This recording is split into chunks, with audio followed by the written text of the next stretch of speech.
Chapter 13. Lucy. When Lucy reached home, she paused at the front door and stared at where the ink-stained rosebud had been. Seeing some marks, she bent closer, shining the light from her screen on the droplets of ink staining the concrete. She had no idea who had dripped ink over her rosebud. It wasn't like she had enemies. Sure, she had people she didn't get along with, but she doubted any of them would do something like that. They didn't dislike her that much. Reaching out, she ran a finger across one of the marks. It was dry.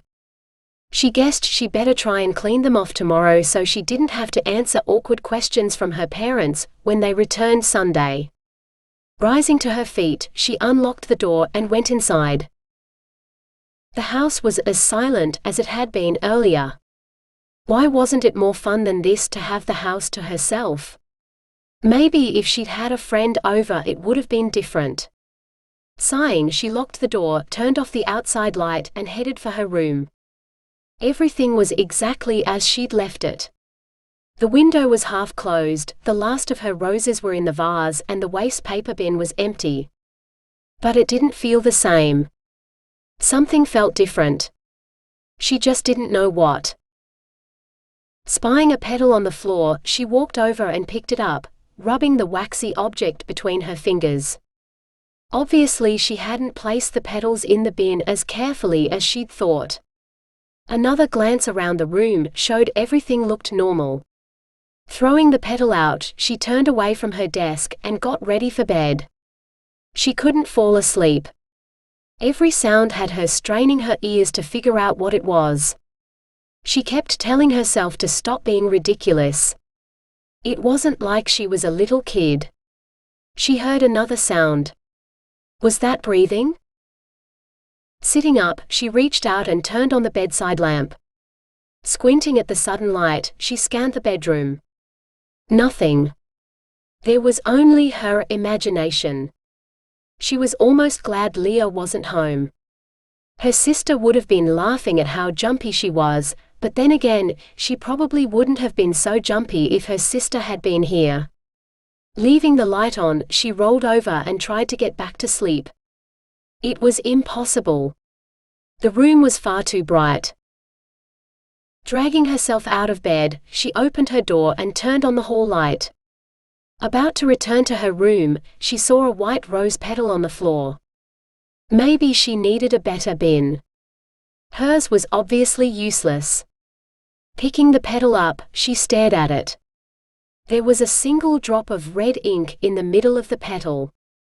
Leaving her bedroom door half open, she threw the petal in the bin with the other one and crawled back into bed. Reaching out to turn off the light, she saw a smear of red on her finger. Sitting up, she stared at it, surprised the ink was still wet. Grabbing a tissue, she rubbed away the mark. Shouldn't it have been dry? Or was it different when it was on a petal? The droplets on the patio had probably soaked into the concrete. She hoped not, since she had no idea how to clean them off if they had. She was tempted to have a look at the petals she'd thrown in the wheelie bin earlier, but decided she was being stupid. Everything felt odd because it was the first time she was home alone at night. She couldn't believe what a baby she was being. 16 years old and she was missing her mummy. How pathetic was that? Forcing herself to turn the bedside light off, she rolled onto her side and stared at the shadows the door created on her wall.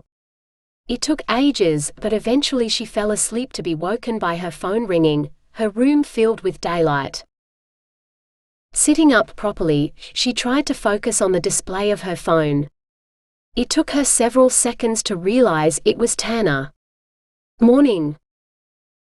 Tanner chuckled. Actually, it's afternoon. She blinked several times, trying to read the numbers on her alarm clock. It's 2 o'clock? Yeah. Did I wake you? I can't believe it's 2 o'clock. Tanner chuckled again. And I thought I'd done well sleeping till 11. She scrambled out of bed, hurrying to her sister's room. It was empty. Heading back to her room, she noticed there were a couple of white petals on the floor in the hallway. "Are you still there?" "Yeah." She picked up the rose petals and looked around. That seemed like all of them. She was definitely getting a new bin. "I rang to find out what movie you want to see." "What are my choices?" She threw the petals in the bin with the other two, listening as Tana rattled off the names of 4 movies. After a bit more discussion, they settled on a movie and time for Tana to collect her. When she hung up, she sent a text to Jasmine to tell her what she was going to see and what time she was leaving. She hesitated a moment, then decided she definitely shouldn't tell Jasmine she'd spent her first night at home alone. Not that she had much to tell, and the only interesting part she couldn't tell anyone. They'd think she was crazy. Jasmine wasn't very good at keeping secrets, and the last thing she needed was for her parents to find out she'd stayed the night alone. It wasn't like she was a little kid. She was 16. More than old enough to take care of herself. Some kids even moved out of home at 16. She smiled at Jasmine's reply. "Ring me the moment you get home. I want to hear all about it." She sent a reply. "I'll tell you everything Monday. Well, some things." She thought she'd have more than enough time to be ready by 6:30, when Tana was due to pick her up. By the time she'd made breakfast, reassured her mother during an extremely lengthy conversation, replied no to her sister's text asking if she was alive and washed and dried her hair, it was after 6 and she still hadn't decided what to wear.